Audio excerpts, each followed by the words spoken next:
basa na po ng pawis. Yan, naglagay po ako ng tuwalya sa likod. Maririnig po kayong mga nagpupok po kasi po may pinagagawa po din sa aming tabi ng bakod na bahay.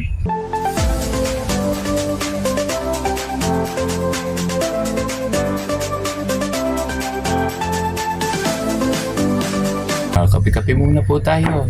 Inom po muna tayo ng kape na may gatas, konti pong tinapay. Po muna yung mag-almusal bago po mag-umpisang maglinis ng kapaligiran. Ito po, kape pong mainit na may gatas at dalawang tinapay. Okay na po ito sa almusal ko.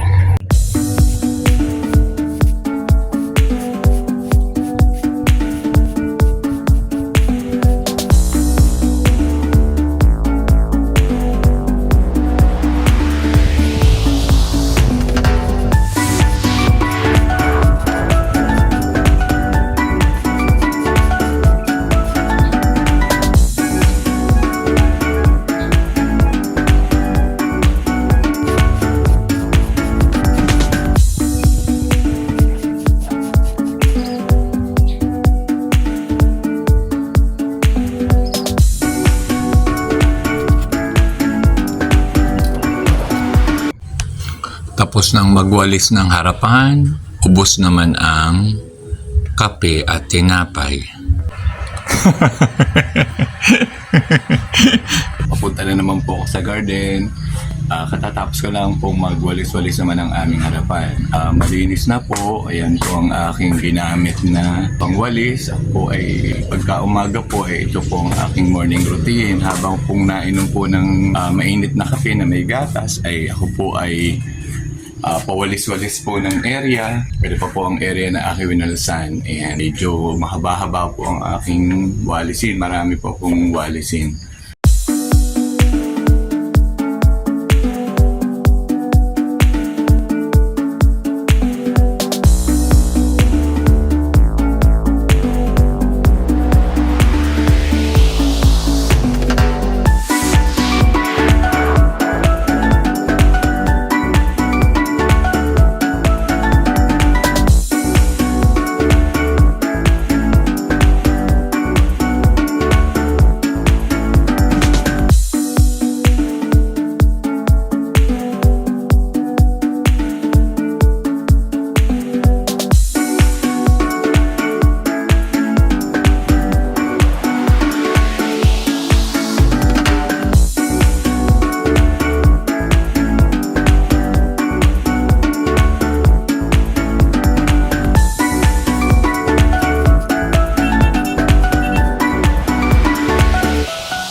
Kakaliw pong maglinis para pong exercise na din po iyon. Kaya po pagka umaga, pagbangon po natin, tayo po ay relax ng kaunti at mag-exercise po. Ako po ay ang exercise ko ay lakad-lakad din sa garden at walis-walis po. So ito po yung unang area na nawalis kong mga damo. Kakatuwa po magwalis.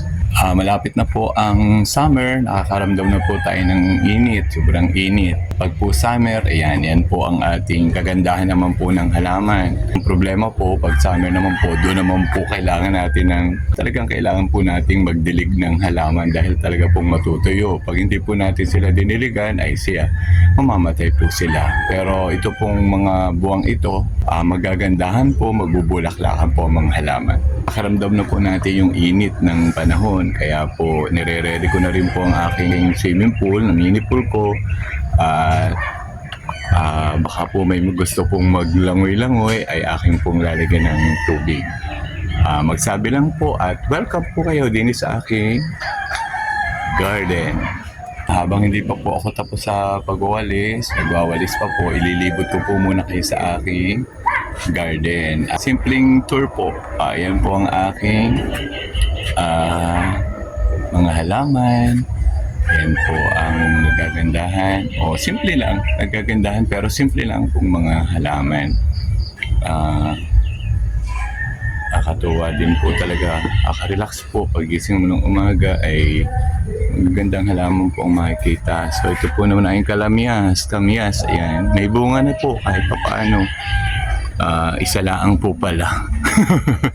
Kalaki po.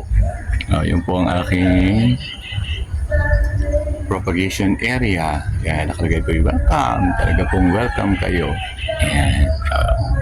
Ikot ko po kayo. Ito po ang aking Indian mango. Yan, nakakatuwa po. Ang iba po ay nagbubungahan na doon sa mga kapitbahay. Ang akin po ay ngayon pala namumulaklak. So, siguro po pabusan kanila. May bunga naman ang akin. Pwede na silang humingi. Yan. Yan po. Pwede po. Pag marami po tayong bunga, share po natin sa iba. Hindi naman po natin kayang ubusin. Yan. So, yun po ang aking area. Bawal sangko po. Marami pa po yan. Tingin lang po niyo ay okay na, pero marami pa po yung ito yung dahon na wawalisin. Ayan po. Yun po ang swimming pool. Pansin po nyo doon sa likod o malapit sa pool yung aking saging. May bunga na po ang saging. Finally po ay nakatapos na po ako ng pagwawalis. Basa na po ng pawis. Yan, naglagay po ako ng toala sa likod. So may maririnig po kayong mga nagpupok po kasi po may pinagagawa po din sa aming tabi ng bakod na bahay. Ari po, kaya po minsan sa aking mga video ay may mga sounds po na nagpupok po. Ari po, may pinagagawa po kasi din bahay. Yan. Lipot ko pa po kayo. Yan. Ari po ang aking iba pa pong part ng garden. Yan po. Tapos na po akong magwalis. Papahinga na po. Mamaya naman po ay as usual magluluto kung ano po ang pwedeng lutuin. Yan po ang labas ng aming bahay. So beautiful po ng kapaligiran. Yan. Tahimik, maliwalas. Nakatuwa po. Yan, magkape-kape. Yan. So mamaya po ulit. Babay po muna ulit.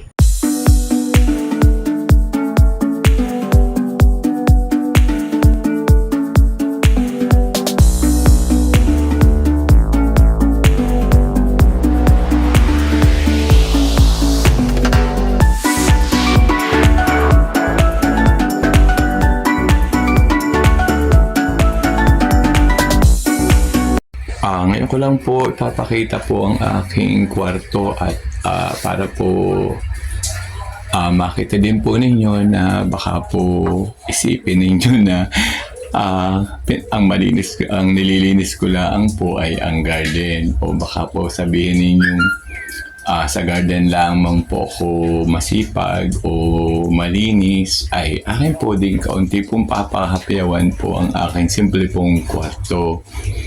Ngayon lang po sa video kong ito papakita. Medyo siyempre nakakaya din naman po ay gusto ko lang pong ipakita rin po sa inyo yung aking pong simple ko pong kwarto na after po at ako'y namamahinga ay akin din naman pong inaayos kahit papaano. So ito po yung aking simple pong kwarto. Ayan. So, ito po ang aking medyo luma-luma na din po naman ang aming pinta po ng aming bahay. Tagal na po kasi. So, ito po yung aking pong ako po yung nagtuturo. Ito po yung mga gamit ko. Ang iba po ay nawala na. Naalis ko na po kasi naibalik na po. Ang iba po ay ibinigay ko doon sa aking mga co-teachers na pwede po nilang magamit. So, ito po yung aking lagayan po ng mga kung ano-ano na po. Ito po. Ito po yung aking damitan. Ito po. Yan, hindi ko na po papakita. Kaya din naman po. Pero pasimple na lang po na kaunti. Ayan po. Ang aking po mga gamit po. Madamit po. Mga short. Kung ano-ano na po. Yan po ang aking gamitan. Ito naman po, ganun din. Iba-iba din po ang mga laman. Yan. may little po akong para pong tindahan sa kwarto dahil pag ako po ay gutom sa gabi, hindi na po ako nababa ng bahay, ng kwarto o nalabas ng kwarto. Ako po ay may mga konting kain-kain, kinakain din yan. Yan po. Ito po. Ito naman po ang aking basurahan. Maliit pong basurahan. At ito naman po yung aking mga marurumi pong damit, tubal, brief, panyo. Yan, nagulat nga po din ako. Minsan, yung dati po namin maglalaba ay pinakukuha ko po yung aking lalaban niyang tubal ay hindi po makita. Ay nakalagay lang po naman din sa medyo sira ako ng drawer o Durabox. Sayang naman po ko itatapon. Ay hindi po makita dahil po ay nakatiklop daw po ang aking tubal pala. Ay kahit po nung ibigay ko po sa kanya ay nagulat po siya. Sabi ko ito ang aking tubal. Ayan, nagulat po. Ay ganyan po talaga ako. Ang aking pong tubal ay nakatiklop din po. Brief, panyo, damit, t-shirt, yung mga pang araw-araw at saka yung pong short. Yan po. Pasensya na po kayo sa aking kama. Medyo sa pababa po ay madumi na kaunti dahil minsan po ay sa tanghali po pag ako po inaantok ay hindi ko po nalaman ang aking pala pong paa ay medyo magabok. Ayan, medyo po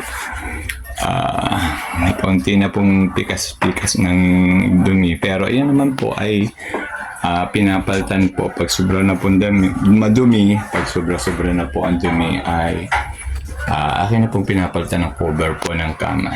So yun po ang aking ito naman po yung aking pag ako po gustong manalamin, yan po sa ilalim po yung aking sapatos. Meron din po ko din yung mga ilan pa pong kinakain pag gusto ako po gutom sa gabi. Ayan po. Matatawa po kayo para po akong bata. Kaya nga po, pag napanik na po ako, may dala po akong kape, may dala po akong tubig. Minsan po ay pag may malamig pong coke sa ref, ay ako po ay nagdadala rin. Yan po.